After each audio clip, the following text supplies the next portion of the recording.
kita sampai di ayat 88. Jadi saya disclaimer dulu ya sebelum saya terangkan tentang makna atau tafsir ayat ini supaya tidak salah sangka ya. Saya disclaimer dulu bahwa ketika kita menerangkan ayat ini bukan karena besok pemilu. Bukan, yang nggak ada hubungannya ya. Ketepatan saja hari ini bicara tentang pemimpin ya.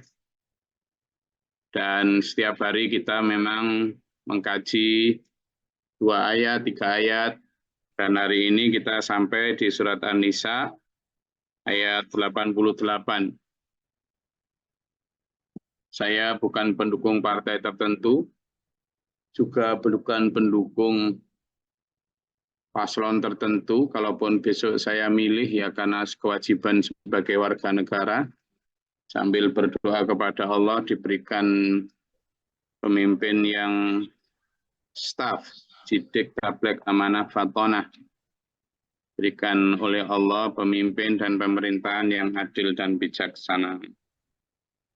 Itu aja ya. Jadi kita murni pada saat ini adalah mengkaji ayat Allah, menafsirkannya. Tidak ada urusan dan tidak ada hubungannya dengan besok pemilu. Meskipun hari ini nanti ada beberapa ayat tentang pemimpin. Saya disclaimer itu dulu, nih, biar kalaupun ada intel yang ada di sini supaya juga paham intelnya. Intelnya ngaji aja ya, enggak untuk ngintel-nginteli saya, tapi benar-benar ngaji biar dapat barokah ya para intel ya. Loh, saya harus begitu ya, ngaji biar dapat barokah Pak Intel, Ibu-ibu Intel. Amin. Bismillahirrahmanirrahim. Fama lakum fi'ataini. Jadi ini asbabul nuzulnya itu gini. Konteks atau apa ya? Historical background dari ayat ini adalah pada saat itu perang Uhud ya. Ini diceritakan oleh Zaid bin Sabit dan ini ada dalam hadis Bukhari maupun Muslim, artinya muttafaq alaih. Dari Zaid bin Sabit diceritakan bahwa ayat ini diturunkan berkenaan dengan kaum muslimin yang mengikuti Rasulullah SAW saat pergi menuju perang Uhud. Jadi berperang menuju perang Uhud. Perang Uhud ini satu di antara perang yang sangat dahsyat ya, karena sebenarnya antara komposisi pasukan Muslim dengan pasukan musyrik Mekah itu berimbang, meskipun ya secara jumlah lebih banyak kaum musyrik. Kaum musyrik saat itu dipimpin oleh Khalid bin Walid, satu di antara panglima perangnya kaum musyrik yang sangat terkenal, yang sangat hebat, tangguh, tidak pernah kalah. Khalid bin Walid dipimpin oleh itu perang Uhud ya. Nah, di tengah perjalanan menuju Uhud, menuju bukit Uhud itu di tengah perjalanan ada sebagian pasukannya Rasulullah yang memilih balik. Jadi di tengah perjalanan itu, perjalanan menuju Uhud itu, ada pasukannya Rasulullah yang memilih kembali, putar balik, ya karena berbagai alasan. Karena takut, karena ragu, karena ya tidak berani memilih resiko untuk tidak enak, ya mungkin ingat keluarga dan sebagainya. Pokoknya alasan-alasan duniawi. Nah, di perjalanan Uhud itu kembali dan tidak mengikuti peperangan, dia kembali pulang ke Madinah. Nah, menyikapi hal tersebut, itu ya, para sahabat itu terbagi menjadi 2. Artinya terbagi 2 pendapat. Satu pendapat menyatakan bahwa mereka adalah pengkhianat yang harus dibunuh. Jadi mereka harus dibunuh. Karena mereka ini tidak sekedar balik karena kepentingan sendiri, tapi mereka juga menjadi pengaruh bagi yang sudah berangkat ini, melemahkan moral pasukan, dan ini paling berbahaya. Ya, kalau di dalam pasukan itu dikenal dengan disersi. Nah, kalau sudah disersi di tengah perang itu sudah hukumannya memang hukuman mati itu. Nah, bagi sebagian kaum muslimin di masa perang itu begitu. Jadi para sahabat terbelah menjadi dua itu pendapatnya. Yang pertama adalah menganggap bahwa yang tidak berangkat ke perang Uhud itu harus dibunuh. Karena mereka tidak saja mementingkan pribadi mereka, tapi juga memberi pengaruh pengaruh buruk terhadap moral pasukan yang berangkat.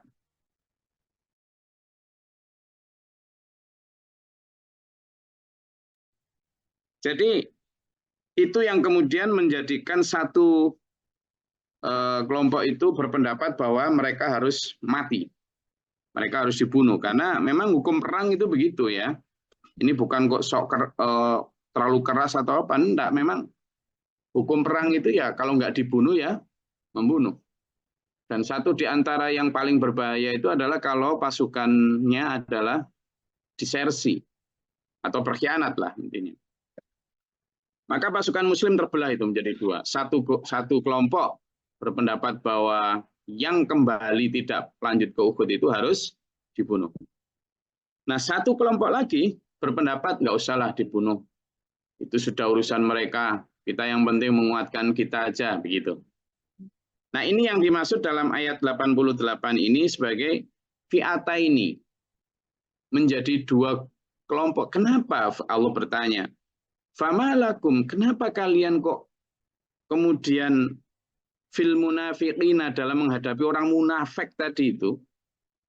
Saya tegaskan ya, munafik itu adalah umat Islam loh ya, yang sudah syahadat, sholat, puasa, bahkan ikut perang tadi itu kan, tapi fasik ibadahnya.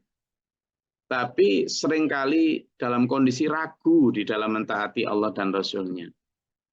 Disebut sebagai mudzabbina baina dzalik, atau bahasa kerennya in between, selalu di tengah-tengah. Ngakunya atau lahirnya muslim tapi perilakunya kayak orang kafir. Itulah seperti itu. Nah, ternyata itu ada sejak zaman Nabi Muhammad SAW. Jadi ayat 88 ini adalah bicara tentang asbabun nuzulnya adalah, atau historical background-nya adalah perang Uhud. Jadi waktu berangkat perang Uhud, ternyata sudah pun itu yang akan dihadapi luar biasa besar pasukannya, dipimpin oleh panglima yang gagah berani, yakni pasukan musyrik itu dipimpin oleh Khalid bin Walid, yang terkenal tidak pernah kalah dalam setiap pertempuran. Maka ketika pasukannya Rasulullah ini berangkat, ternyata di tengah jalan ada yang balik badan, tidak lanjut ikut Rasulullah, tidak lanjut ikut perang, balik. Nah, juga tidak lanjut. Nah, ini kemudian yang masih bersama Rasulullah terbelah pendapatnya menjadi dua. Yang pertama, mereka harus dibunuh yang balik itu. Yang kedua, berpendapat biarin aja.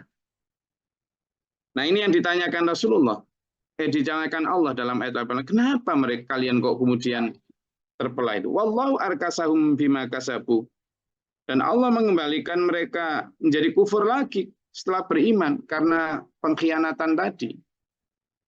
Jadi karena pengkhianatan tadi, karena disersi tadi, maka Allah menjadikan iman mereka hilang. Meskipun lahirnya mungkin masih muslim, kan gitu. Meskipun lahirnya masih muslim, tapi sebenarnya iman mereka sudah tidak ada. Mengembalikan mereka. Aturiduna an tahdu man adallallahu wa may yudlilillahu falan tajida lahu sabila.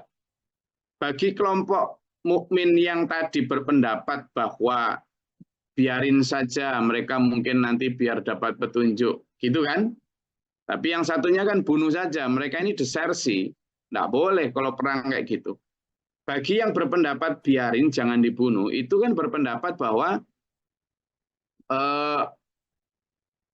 mereka mungkin nanti biar kita nasihati biar dapat petunjuk. Kata Allah, Kamu berharap mereka mendapat petunjuk setelah mereka memang sudah dibiarkan Allah tersesat, gitu kan? Sok-sokan kamu, gitu apa ini? Barang siapa yang sudah disesatkan Allah karena pengkhianatan mereka, maka kamu tidak akan mendapatkan mereka jalan, tidak akan. Mereka itu sudah tertutup hatinya. Sudah, hukum harus ditegakkan. Intinya Allah begitu. Jadi ini dulur, satu di antara bagaimana kita harus wise.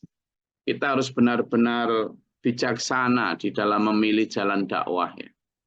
Dakwah itu kadang memang perintahnya adalah wajadilhum billati ya ahsan.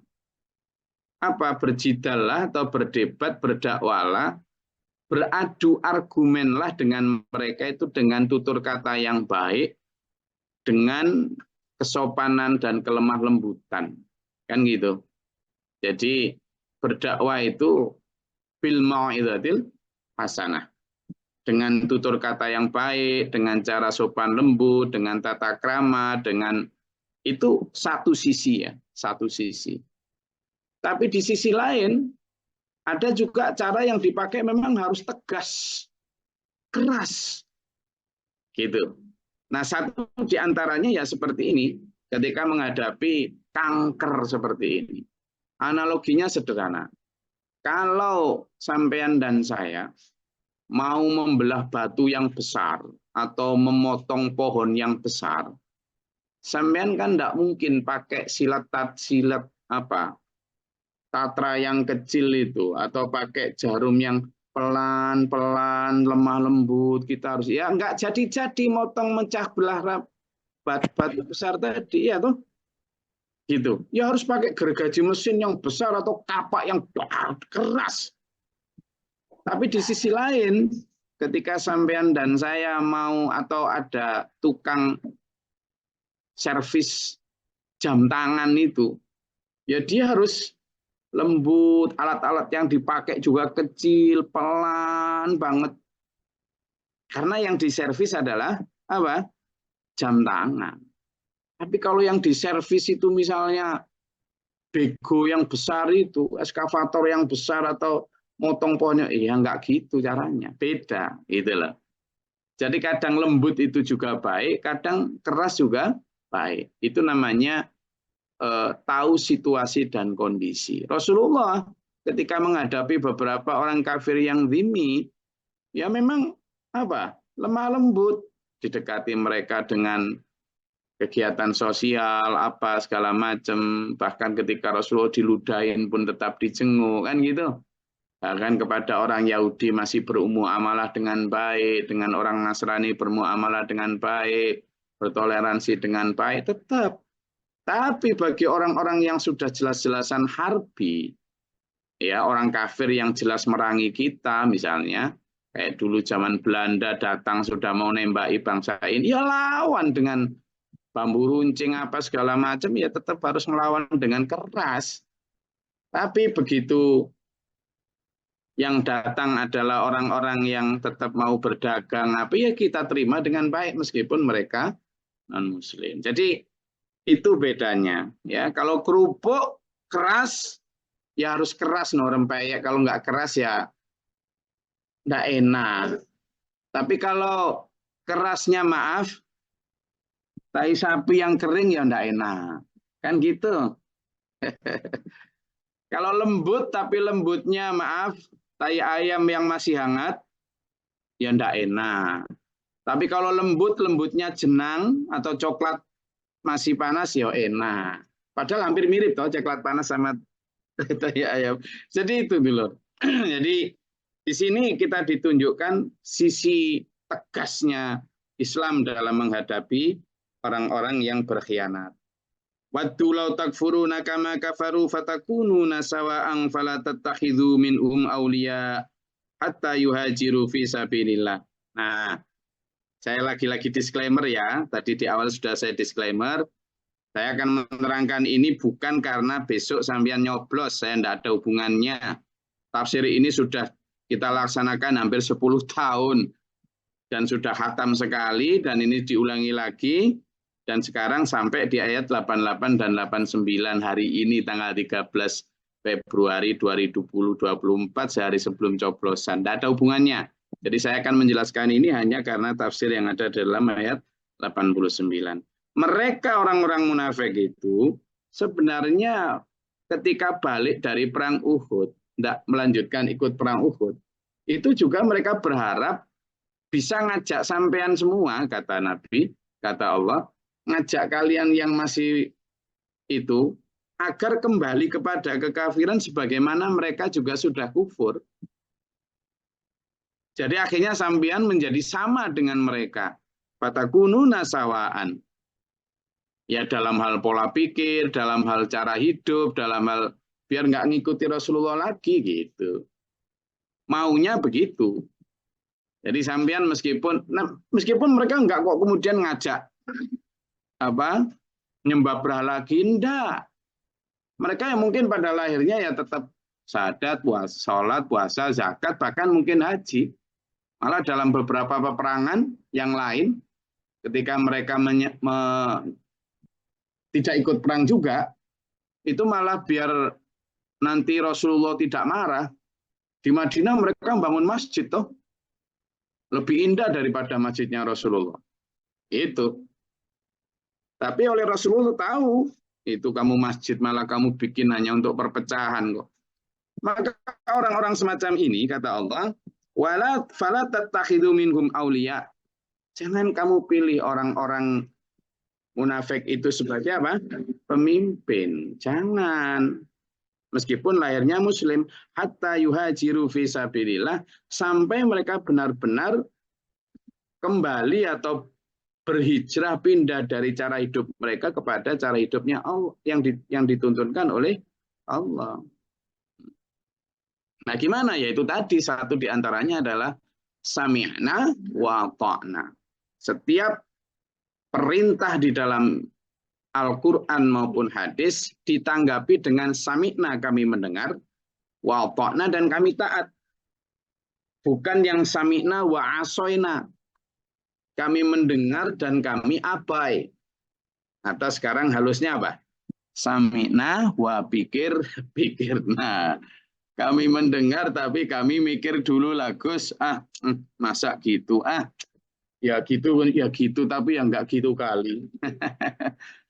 Kalau orang Jawa bilang diturut titik, gak diturut titik gitu ya.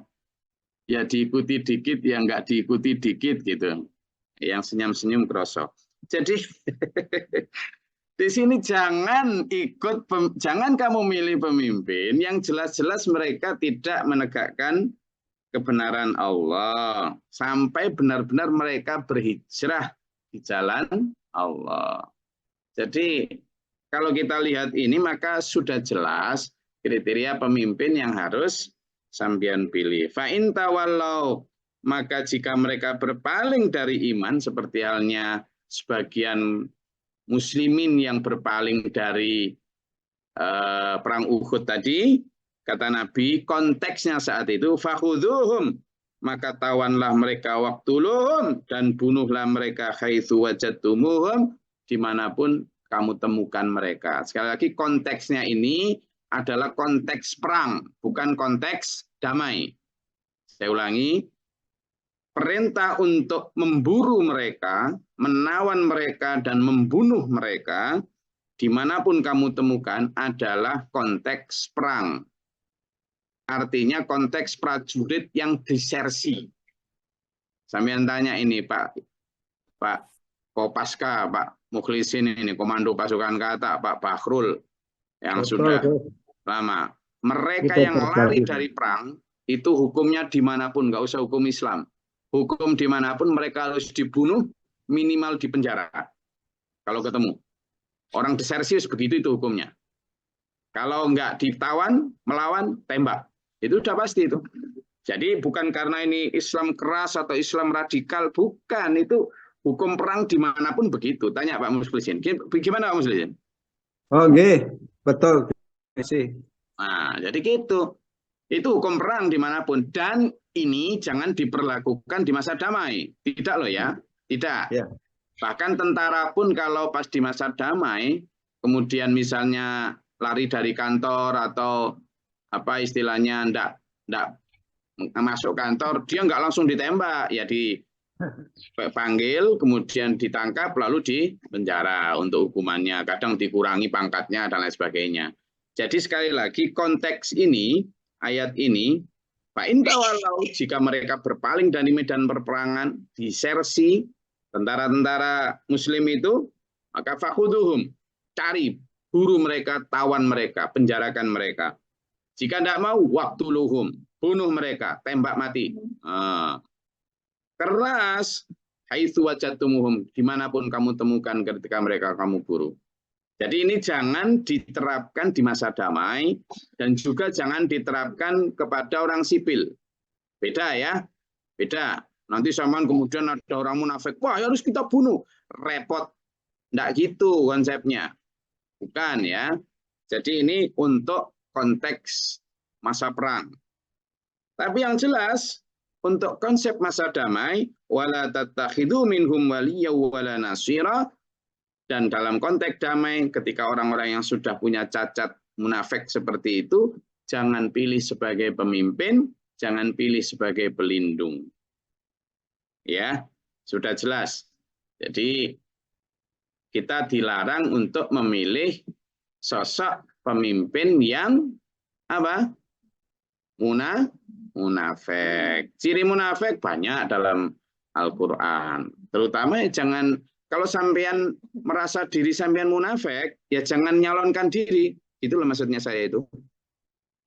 Nah, ya kan? Jadi yang senyum-senyum kerasa. Jadi ayat ini untuk nyoroti diri sendiri. Kalau sampean merasa diri munafik, jangan nyalonkan diri. Biar nggak repot umat ini. Gitulah. Jangan. Itu. Jadi penonton aja. Lolah, ini coba. Sebenarnya ya kita itu kalaupun tidak menjadi calon pemimpin, kita itu sebenarnya juga menjadi calon bosnya pemimpin. Jadi sampean memilih para caleg itu, memilih para paslon itu, sebenarnya sampean sedang memposisikan diri untuk menjadi bos mereka. Saya sudah mengatakan gitu ketika nyoblos ya, celung gitu. Hei, kamu mau tak jadikan wakil saya untuk ngurus harta saya ini? Kita ini kan pemilik negeri ini. Nah, kita nyuruh itu si A, si B, si C itu untuk nanti kamu tak gaji sekian per bulan, urus ini harta saya ini ya, makmurkan, jangan dirusak. Kan gitu kita itu. Tapi sebaliknya, yang sedang mencalonkan diri itu kadang merasa aku nanti jadi bos mulai kuali ini, gitulah. Jadi sampean juga bertanggung jawab itu nanti di akhirat. Makanya sampean-sampean yang merasa dirinya munafik jangan mencalonkan diri. Itu wes. Maka gimana cara memilih pemimpin? Kalau sampean merasa diri munafik, kan gitu, enak kan? Oh, saya ngajak dia. Sampean kalau merasa diri munafik, gimana Gus kok saya tahu diri saya munafik? Saya tahu ciri-ciri orang munafik begini. Ternyata saya itu punya ciri-ciri itu, berarti saya munafik. Jangan nyalonkan diri. Lalu ketika milih juga begitu. Oh, orang ini kok kayak saya, nggak saya pilih gitu. Karena apa? Sama dengan sampean munafiknya, gitu loh caranya. Enak kan? Itu jadi ini orangnya kayak saya ini. Nah, itu. Jadi kalau sampean merasa diri munafik, lalu sampean temukan calon itu punya ciri kayak sampean, jangan pilih. Itu caranya. Oke, Mas Adi? Sudah. Saya rasa itu kajian kita pada pagi hari ini. Monggo silakan ditanyakan, tapi jangan tanya saya yang milih calon berapa. Assalamualaikum, Gus. Singkat aja, Pak Asal. Apa? Izin, Gus. Apa? Ini menarik, Gus. Ya menarik, tapi jangan arah ke ini politik-politik ini. Saya nggak akan jawab. Tidak, saya tidak milih. Apa? Mau nanya, kalau tadi karena saya merasa, Gus, makanya saya nggak mau nyalonin. Yang saya tanyakan, mohon maaf, saya tidak menuding, tidak menuduh siapapun, cuma dari kacamata saya, dari sekian itu ya munafik semua kan gitu. Cuma masalahnya kita harus milih, dan kalau kita itu tadi terus siapa yang pilih, nah nanti ujung-ujungnya yang saya khawatirkan kan diakui atau tidak diakui, kebijakan negeri ini diputuskan lewat politik, gedung DPR dan pemimpin, kan gitu Gus. Yang ditanyakan waktunya dikit. Sekarang ya, yang ditanyakan apa? Gimana sikap kita, karena faktanya sekarang ini ada yang nyalonkan satu keluarga 10 orang, bapak, istri, anak dan lain sebagainya. Dan seluruh penjuru dikepung itu Gus. Kami ini. Gini petunjuknya simpel Pak. Malam tadi sampean harusnya tahajud. Besok nanti malam juga tahajud. Karena minta petunjuk kepada Allah. Minta petunjuk.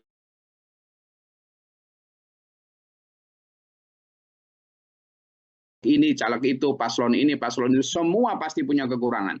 Artinya kan semua kayak kita itu. Manusia itu makhluk khata' wa nisyan. Manusia itu makhluk yang memang tempatnya salah dan dosa. Maka pasti punya kesalahan. Jangan terlalu memuji si calon A, B, C itu dengan berlebihan seolah-olah tidak punya dosa. Itu loh kekeliruan kita. Seolah-olah tidak punya celah. Itu loh kekeliruan kita. Pasti punya celah. Maka pilihlah orang yang celahnya paling dikit. Caranya gitu. Maka pilihlah orang yang celah atau kekurangannya paling sedikit. Karena semua pasti punya kekurangan. Jadi itu yang akan menjaga kita dari terlalu fanatik. Karena nanti kalau terlalu fanatik, orang yang kita pilih itu pun jika kemudian terpilih, nanti kita akan kemudian membela apapun yang dia lakukan meskipun dia salah. Itu yang keliru. Makanya sejak awal sampean harus tetap mengambil posisi kritis, ya kamu bilang. Posisi kritis. Ketika memilih si A, yang kedua tadi ya. Jadi yang pertama, ya kamu bilang. Pertama adalah berdoa kepada Allah. Minta petunjuk. Lalu yang kedua, scanning itu para caleg calon itu, paslon itu, mana yang paling sedikit celahnya. Baik dari rekam jejak, rekam medis, rekam apapun. Ya kan gitu. Pemimpin kan harus sehat jasmani rohani. Jadi pilih yang paling sedikit celahnya. Yang ketiga, sampean juga jangan terlalu fanatik kepada si calon itu. Jikapun dia nanti terpilih, dia bukanlah dewa penolong Tuhan yang akan membuat semuanya menjadi baik-baik bim salabim. Tidak akan. Tetap akan punya celah dan tetap akan punya maka. Yang keempat, sampean harus tetap memegang posisi kritis. Jikapun yang sampean pilih adalah calon yang kemudian terpilih, sampean tidak boleh kemudian posisinya taklid buta lalu membuat seolah-olah itu pasti benar semuanya. Posisi kritis akan membuat kita tetap adil dalam melihat. Sehingga ketika mereka salah, kita tetap harus nyalahkan. Nah ini yang salah adalah ketika begitu milih seseorang, seolah-olah dia itu dewa, nabi yang nggak boleh disentuh, sehingga begitu terpilih nggak boleh dikritik siapapun. Nah ini yang bahaya. Sampean jangan ikut begitu. Siapapun yang Anda pilih. Mereka pasti punya salah dan suatu saat pasti juga melakukan kesalahan. Yang kelima, jangan syirik. Syirik itu apa? Seolah-olah kalau nanti yang terpilih adalah calon A, B, C, yang bukan pilihan sampean, itu negeri ini akan hancur lebur, rusak binasa, sehingga seolah-olah rusaknya karena dia. Atau sebaliknya, negeri ini akan sangat luar biasa, hebat, makmur, orang bisa makan semua, kalau yang terpilih adalah si ini. Itu musyrik itu. Musyrik itu. Kenapa? Karena yang membuat akan menjadi bahagia, sehat, segala macam itu Allah. Kita ini hanya ikhtiar memilih wakil kita. Baik jadi presiden, jadi anggota DPR, wakil kita yang ngurus negeri ini. Yang itu nanti mereka juga berikhtiar. Gitulah. Jadi jangan terlalu ini sekali terhadap calon itu. Maka 5 langkah itu menurut saya akan menjaga kita. Pertama tadi doa ya, supaya pilihan kita itu benar-benar pilihan yang diridhoi oleh Allah, yang benar-benar terbaik. Yang kedua itu tadi, begitu cara scanningnya adalah semua kita anggap punya kelebihan dan semua pasti punya kekurangan. Carilah yang paling sedikit celahnya, baik rekam jejak, rekam medis, rekam apapun segala macam. Lalu yang ketiga adalah begitu sampean memilih, jangan terlalu taklid. Jangan terlalu mendewakan dia. Yang keempat, tetaplah ada pada posisi kritis supaya sampean adil. Bahwa kapanpun dia memimpin yang sampean pilih itu tetaplah mereka orang yang punya salah, bisa jadi. Jangan kemudian ketika yang dipilih itu seolah-olah orang yang tidak boleh disentuh sehingga sampean sangat membela itu sampai kapanpun. Tidak boleh gitu. Kita tetap harus adil. Kemudian jangan juga sampean jadi musyrik yang seolah-olah menyerahkan semuanya pasti baik kalau ini itu nggak boleh, atau pasti jelek kalau itu nggak boleh. Jadi semuanya tetap punya potensi untuk menjadi baik, juga punya potensi untuk menjadi buruk. Saya tidak sok bijak ya, saya tidak sok bijak, tetapi kita harus tetap pada posisi itu. Jadi bagaimana nanti negeri ini akan dijadikan Allah memang sangat tergantung terhadap pemimpinnya. Karena itulah kita dilarang dalam ayat ini memilih pemimpin yang munafik. Kan jelas. Apa sih ciri munafik? Misalnya, kalau berkata bohong, kalau berjanji ingkar, kalau dipercaya khianat. Misalnya dari 3 itu aja kan kita harus memilih pemimpin yang pertama, kalau ngomong jujur. Kalau dipercaya amanah. Kalau berjanji ditepati semua. Nah, gampang loh. Itu, guys. Jadi sampean dan saya sudah dikasih tahu Allah cara memilih pemimpin. Jelas nggih? Nggih, Bapak-bapak. Nggih, Bapak-bapak Intel, saya sudah menyatakan apa adanya. Jadi saya tidak berkampanye karena ini adalah hari tenang. Nanti kalau saya berkampanye, saya kena delik itu nanti. Jadi saya hanya menyatakan apa yang ada di Quran. Ada lagi? 1 menit, 2 menit. Bismillahirrahmanirrahim. Assalamualaikum warahmatullahi wabarakatuh. Salam. Singkat Pak Budi, karena saya harus mengejar pesawat ke bandara. Alhamdulillah, terima kasih Gus. Di limit waktu X untuk X mendekati 0 ini, kami insya Allah mendapat pencerahan. Jadi semakin pasti, walaupun bukan komando, tapi arahnya jelas. Kemudian saya pesan pada saudara-saudara saya untuk pemilihan besok itu jangan sampai penuh raga, penuh jiwa. Cukup penuh raga saja, nggak usah sepenuh jiwa. Karena kalau sepenuh raga, sepenuh jiwa, lalu yang kita pilih meleset, yang bahaya itu bukan sakit raga, tapi sakit jiwa. Betul. Tapi kalau memang yang kita pilih itu benar, ya alhamdulillah. Itu saja Gus. Terima kasih.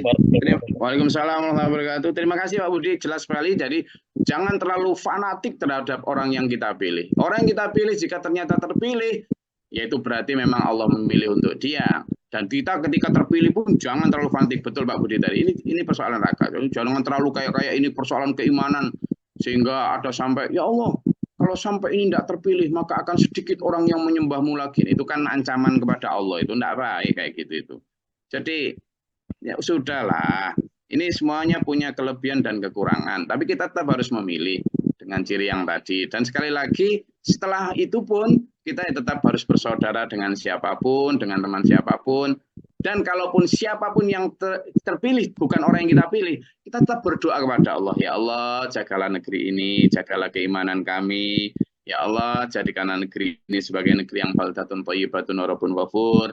Jika kemudian ternyata yang kita pilih itu zalim, berarti ya itu ujian untuk keimanan kita. Tapi jika yang terpilih itu adalah orang yang sidik amanah tabligh fatanah, ya alhamdulillah berarti kita dianugerahi Allah. Sudah gitu aja ya. Jadi sekali lagi tetap dalam keimanan kita, jangan bergeser hanya karena si A si B. Coba lihat mereka berjumpalitan besok sore tele dempe wes karuan misan.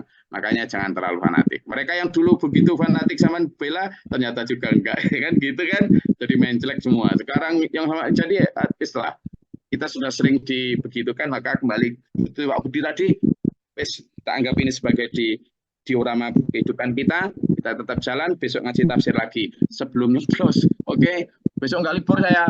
Memang saya tidak terpengaruh oleh itu. Terima kasih, semoga Allah merahmati kita, menuntun kita. Saya ini ngejar ke bandara ini.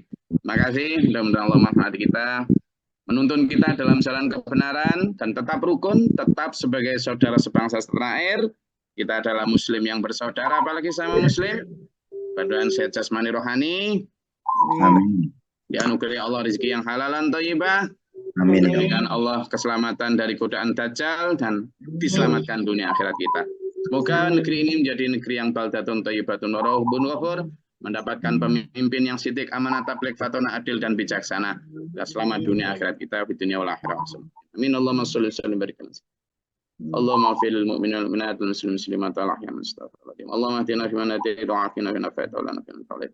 Wa barik lana fi ma atayta wa qina syarra ma qadayta fa innaka taqdi wa la yuqda alayka. Astaghfiruka wa atubu ilaika wa sallam.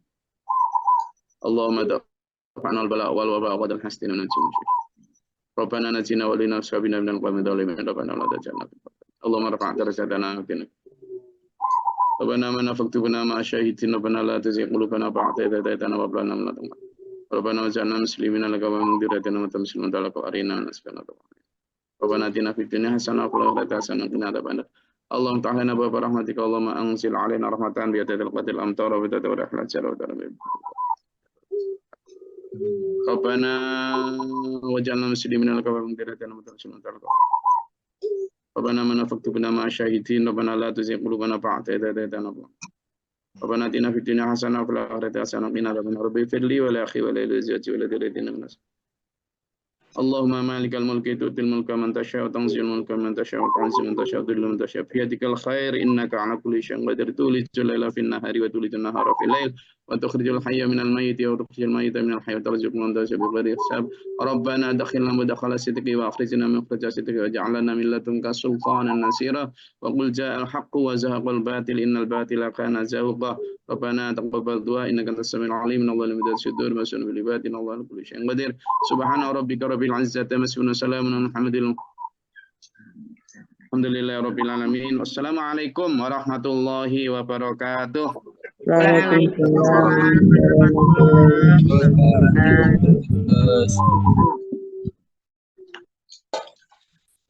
wabarakatuh.